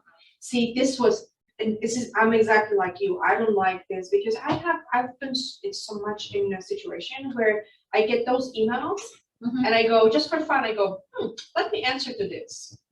I answer, I reply to that email. I never hear back from them because everything is so automated. There is no human touch. Right. And I'm like I that. like the human touch. Yeah, and I like that. Remind me, but do not call, do not text. So yeah, I agree with you on that. Yeah, that's awesome. Because they can pick up right away if that's an automated one. The one that I don't now, I've personalized my MLS, the letters that go out to the MLS, and so I do oftentimes get a call from somebody that I've got, like every time a property and their thing goes out, and I don't really pay attention to it, and then they'll call me up, and I haven't heard from them in 2 years, and say, hey, I really like that property that you sent me today. And and I'm like going, what did I say? What did I say? Oh, so you mean the automatic searches? Mm-hmm. The automatic searches. Yeah. Yeah. Okay. So and that's another thing that I tell Reagan and Jean all the time is that you'll be surprised if you set those up correctly. They feel like I'm sending them. Yes. I got up that morning and sent them that because I saw it. Yeah. So personalize your MLS, the message that goes out. Make sure it's personal, not the one that so it looks like you got up in the morning and you told them. Oh, I sold this property for you, or whatever. So you got personal things. So you do that through the Baldwin MLS? Yeah, I think we had this conversation because we Because have so many I've set different. that up where it's automatically going out, but Or I'm not personal. I need to take it another you go step. over to preferences. Now this, you're gonna have to figure out what's best for you and what you want to do, because you can also do it through the Keller Williams app. But I pay attention to everything on here. I want to know this about my goals. I want to know the new leads that have come in, How are you having leads coming in? from my website, a lot of times from referrals, You So know, you have connected your website with Mhm. this, so the leads are coming in here. Mhm. Is that through ID, is it pulling from Through IDX? Okay, and then I also have here a task list. These are the things like if I think, you know, like, oh, I want to update my listing presentation. Okay, Let's see. Finish my property binder for cottages on the green. Send out requests for reviews, you know. so you have a full-time transaction coordinator. Mhm. I have a virtual one, Mhm. and well, it's me and Milan that Mhm. we have it. So I was thinking like, we need someone full-time. Mhm. Okay, so you did how many transactions in 2021? It was me, I had personally about 5, so not too many. Mhm. Because for right now, it's not my full-time job. This is my, Oh, so dual. I do have a full-time job, Oh, okay. and this is my hobby. I Okay. love it, but I spend more time on Mhm, that than mhm, on my. If it weren't your full-time job, this is the way we do our team. Uh-huh. Is I feel like, okay, so I've only been a realtor for 4 years. Uh-huh. And when I first came on board, I came on a team. And then, so they did all the transaction coordinator stuff for me. When I decided to get off of the team, and it was really our team folded. It wasn't like, Yeah. I don't want to be on the team anymore. It's more our team folded because I do believe in team that you can make more money on teams. Okay. If they're done right. Okay. So I started doing all my own transaction coordinator work, and that catapulted my career as an agent because I had to read every line of the contract. I had to do all that stuff. So I think it's very important that you do your own transaction coordinator stuff. Yes. To learn. Yes. You know, so anytime somebody comes on my team, they're a transaction coordinator first. Okay. Now they're an agent too, so they can sell and they can follow up with leads and all that kind of stuff. But when you first come on a real estate agent, if you're working full time at it, you have a lot of downtime to figure things out. So I'm like, okay, here's my contract. What do you do next? But I have a list for them. What you do next, you know, so they so then they're learning how to communicate with the title company and they're learning how to communicate with the lenders, you know, so I copy them on everything. They're learning how to use DocuSign. I mean, they're figuring it all out because when something comes in for me, I'm like, all I do is email it to her and say, upload this in DocuSign, and we put everything in DocuSign. Because if I'm out of town, the way we run our team is we don't compete against each other. We all work together. Nice. Yeah. So if I'm traveling, I want them to be able to go into DocuSign and find any document that they need. Yeah. If Reagan's traveling, she needs to be able to find any document. I need to be able to find any document she has. So everything goes into DocuSign. And then we only pull out and put in command what has to be to get MC approval. Yeah, okay, yeah, that's what I do as well. See, that's how I started for Milan. I started to do all his transactions, but he's a micromanager. He likes to do everything himself, which I don't blame him because he's done that for such a long time, so it took me quite a bit. But I have this virtual transaction coordinator, and she does stuff for me like uploading everything, and we use Yahoo just because Milan was used to it, and it's easier for me to adjust to him than him to DocuSign. And so I have my transaction coordinator. I give her access to Yahoo, and she uploads these. I don't want to be wasting time with uploading documents to command, but so she does stuff like that for me. But I'm looking. I do my just sold cards, and I do that, and but I'm looking. So my transaction coordinator doesn't do any of that. She She does it does for you. that. Those things she does only for herself. Okay. So, because you remember, my transaction coordinator is Just also a an agent. real So, Okay. so if she's going to be here from 8 to 5, there's you know, there's a lot of extra time during the day that she can write her cards, or she can make phone calls and follow Who up. does your like marketing and social media and stuff like that? Elevate. What is Elevate? Elevate, you did Elevate too, right? Okay, so Elevate, they came about a month ago, was it? And they did a presentation, and I'm giving it a try. Mhm. I don't know for sure that I'll stick with it, but before that, Reagan was doing it because she's 22 years old, and that's what It's they a do. matrix. Yeah, It's a matrix, it takes her 5 minutes to do, you know, all that kind of stuff. So I've taken her off of those tasks and have her more concentrating on making sure that all the documents are ready, so that when we close, we get paid. Yeah. You know, and following up with the title company, following up with lenders and all that kind of stuff. And then her doing her own, trying to build her own, get her own leads as well. Have you ever used and I know this is like an interview, I'm sorry, I'm just, yeah, I'm sorry. Have you ever used a coach? I haven't. Have you ever I thought about it? I really should. And probably when I get on the boat and go, I probably will get a coach, because I'm actually gonna do the dashboard all day long and bring in the leads and everything. And I'll just be telling them, okay, you've got a new lead, go, you know. I'll be telling them what to do. I'll be coaching them from the. So you have a lead as the major of your leads are buyers or sellers? Or both? Buyers, but I want to concentrate more on, so 2022, our goal is how will we refocus to mostly sellers? How do you keep a buyer? Because we have Milan build a website as well. And he caters a lot to like, we cannot compete. We are from Europe. We moved here. We were in California before. We moved here in 2011. We don't have this whole, you know, like mom, dad, friends, high school I friends. didn't either. Yeah. I moved okay. here and when we moved here, I didn't know a single soul. Okay. And so when I took my real estate exam, which I took the real estate course, after we moved here, my parents became ill. And so I had to go back to Atlanta every other weekend. So my brother would come in one weekend to take care of him, and then I would come in the next.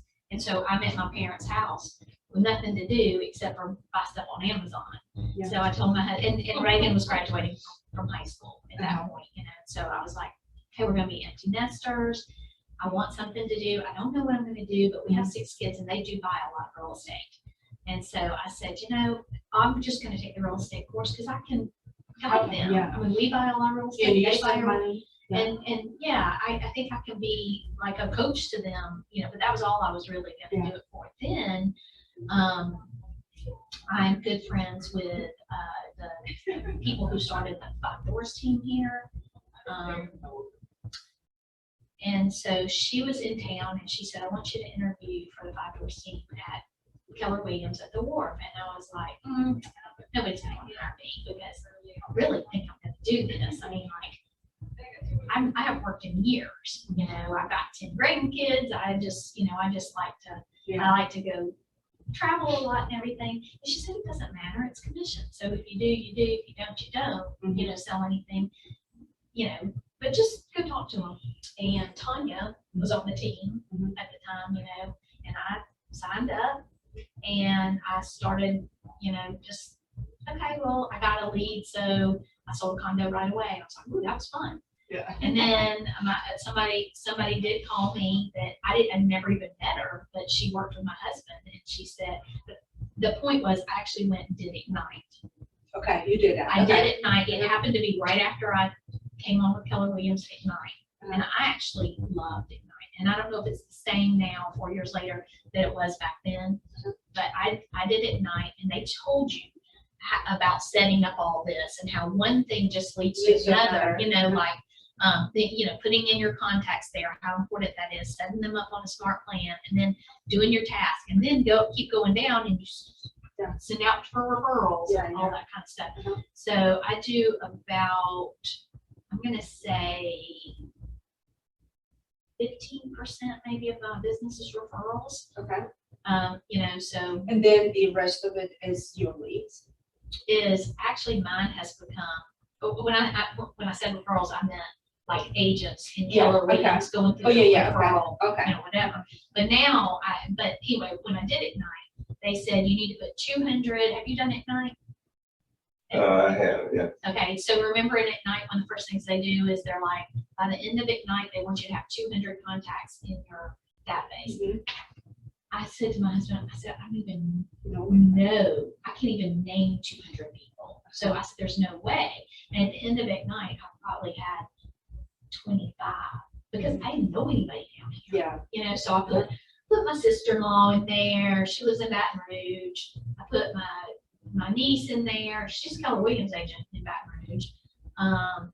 Put my brother, you know, I mean, Yeah, all yeah, people, nobody lived Yeah. there, you know, but just so I could kind of put Yeah. myself, put my husband, put my daughter. Yeah. And that's how I come up with my 25. Uh-huh. But then you start just like the more I learn. So somebody gave me a lead that they couldn't take it. So, and I sold a condo, you know, and that was like, Just so like out of It- it starts to. and then this lady who works with my husband had a place down here, and she had it for sale by owner. And I'd actually called her here in Ignite because they tell you to call people that you know. And so I called her, and she had it for sale by owner. And she said, "No, I'm pretty sure I can sell this myself." But I told her that I was, you know, selling real estate now, and she called me on the Friday that Ignite. We were actually at the Ignite luncheon, and she called me and she said, "Hey, I have somebody who wants to look at my house this weekend, and I'm out of town. I'll pay you," she said, 2% commission if you show it and sell it. Well, is that acceptable? 2% of something is better than, and I was super, 5% of nothing, yeah. I was super excited. So Yeah. I'm like, "Tanya, can we do this?" And she's like, "Yeah, you can do it." You know, because I mean, because you're not supposed to do 2%. I said, I just really want to do this. Well, anyway, that weekend that she was out of town, 3 people called and looked at the house. 2 of them made offers on it, and they were competing for who could sell their house the fastest. Well, one of them didn't have their house listed yet, so I got a listing from that. And then it was in Bear Point. Then I got buyers from, if you do your listings right, you get a lot of buyers from your listings. Yes.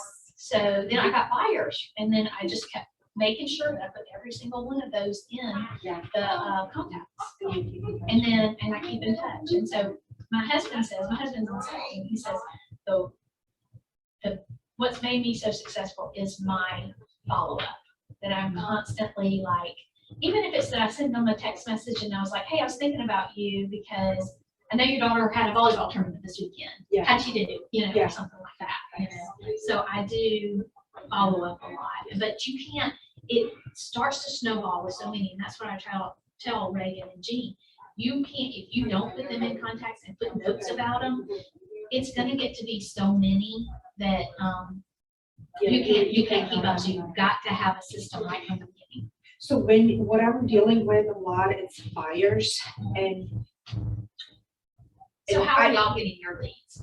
Is it So Milan, because he is listing a huge community in Pace, so he's working with the developer and and they love each other. They're just the perfect match. And he knows about land so much that, and agents, they hate land. They don't like it. They don't know how to read it. The topo map, they don't know where the wetlands are, this and that. And he knows all that. He will walk with you 5 acres all day long, 20 acres. He takes you to the creek and he just loves it, right? And he has his machete and everything so he's crazy about this. He loves that. And so he has his own website. He taught himself how to do websites. So he created, it's called newhomespensacolafl.com for new construction. So that's our focus, is on new construction. I know every single builder, I know every single subdivision in Pensacola.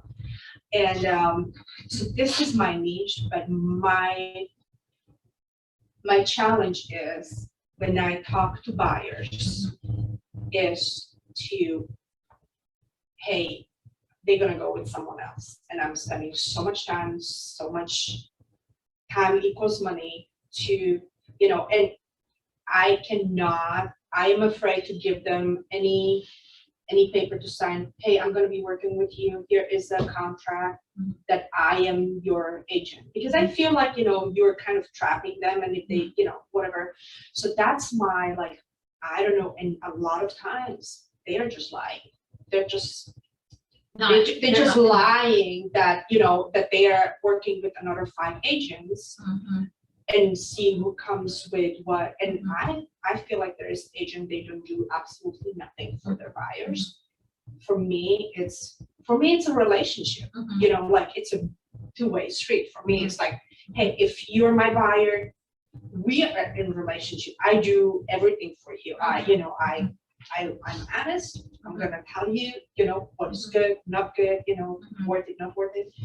But so that is my thing that I feel like with buyers takes so much time, and I don't know. I don't have a secret formula, I guess, to how do I get them like, yeah, I don't want to work with anybody else but with Tamara. This is Okay. how My take on that is like in Ignite, they told you to get them to sign the, and Reagan went to Ignite, and so she was, right away trying to get them to sign, and they wouldn't, and she was very frustrated. So she asked me, how I felt about that, and I said, well, I was trying to Ignite to get them to sign the buyer agency agreement as well, but I don't now, because I do feel like it puts them on guard. Yes. And so when I meet them to have a client consultation, I do, of course, give them what's the recap. I do, give them the recap, and I tell recap in. That's only, I know it's Alabama. Yeah. Okay. So that explains the different the different agencies. Okay. Okay. But they sign it just to say that you gave it to them and you told them about the different agencies. Okay. And I normally don't even give them the buyer agency agreement until I've worked with them a while. Okay. And so it just sort of develops, because I don't want them to be trapped, And you don't want to have them to have the feeling that you're trapping them. Yeah. So I don't, when they sign buyer agency agreement with me, it's if I put them as when they go on the contract. Okay. I don't do that. Yeah. I think that if you show them customer service, Yeah. and I really haven't gotten burned, and I've, at once, I got burned once, and I think for me it's because we're working with the out-of-state buyers that I've never seen before. So everything is, and because of my accent too, sometimes people are good with it, they love it. So, oh, your accent makes it fun. So, Southern Alabama. No, I'm just kidding. Sometimes, and sometimes I love it, and sometimes and you cannot push anybody, like it's about personalities. I feel like, like either the personalities they click or they don't. And but I do not go on an appointment with them without physical appointment with them, because we cannot be once. And every single time I did meet with the buyer, I know, and I'm very upfront with that. I go, hey, I'm your agent, you're my client, do not talk to anybody else. If anybody has a question, here's my card, have them call me. I'm here for you, I handle everything for you. And this is how I want to be straight up with them and say, okay, this is how it works, because they don't know, and that's what Milan was. I said, Milan, you don't, and first thing on it, and that's how I got burned out as well right now, is I had a transaction, somebody was calling me about a new construction, the airport. I was talking, I said, do you have an agent? She said, yeah, but the agent she's not doing a lot for me, and and I was like, well, if you feel like you don't want to work with your agent at some point, please let me know. She said, well, can you give me this and this information? So of course I'm going like, yeah. So I set up an appointment with the airport with my site manager that I have. She calls me, the site manager from the airport, tells me, Tamara, I showed her the house. 5 minutes after that, her agent calls me tells me that she is her agent, and this whole the hell, it was just horrible. Like, I called the client, I said, I'm very, and the client said that she felt like, she's in between two agents, and I said, I'm not gonna do that anymore. I called her and I apologized. I said, hey, I want you to have a great experience as a buyer. This is I'm not here for the commission. I'm here for you to be happy. Please go with your agent. That's fine. I thought that you said that you did, you didn't, yeah. And so it was kind of, both ways, but I said, so we have leads from Milan's website, and he's asking, do you have an agent, or do you have no agent? So I do contact the ones that say no agent. I used to contact the ones they said, I have an agent. I used to do that and say, hey, if your agent is not licensed in Florida, please let me know. So I thought, I don't do that anymore. I got so burned after that, because I know that just opens up a lot of issues if you step on anyone's. And I would not like to do that. But it depends on if they're contacting you about that you're the seller's agent. So if you have the property listed, That's yes. then you should still call them and say, listen, I work for the seller. Mhm, If you have an agent, mhm. and they're licensed in Florida, Yep. then please have your agent call me. But I have the information you need, but you should go through your agent. Yes, yes, And if they say, well, they're not licensed in Florida, then boom, you have it. yes. But you can call back with the pretense, if it is your listing, Uh-huh, call them and say, can I have the number of your agent? yes, You okay. know, that's Yeah. what I would do. I have that information for you, but I have to go through, To your if agent. you have an agent, I have to go through your agent. So could you give me your agent's number or your agent's contact information, and I'll send that right over to them. Mhm, okay. And then they may say, oh, well, I don't really want to work with them or whatever. Okay, have you signed anything with them? Yeah. Did you sign Green and gold. right? And if they say yes, then say, okay, well, I can't, I need to go through her. But if they say no, I have not signed, then you can say, then I can represent you. Yeah. Yeah. If they're not licensed. It's more about buyers that I'm kind of, I feel like, they go on their own. Mhm. A lot of times they want to, which I understand, Mhm. but I was just wondering if you are doing the brokers. I don't do that either, but I had another agent in Pensacola, and their team actually, I don't know if you know Cinnamon Reed from Keller Williams in Pensacola. She has her big team, and so they prepared like kind of and I love it. And I wanted to actually send it to Tanya to see if we can recreate that. Mhm. It is like, hey, this is what I'm gonna do for you as a agent, Mhm. but this is my expectation. This is my expectation. You like get pre-approved, get this, get that, and I think it's lovely. Oh, wonderful. Yeah, so it's I'd love like to see that. yeah, so it's like a document, but it's not like this legal mumbo jumbo. I don't need any of these.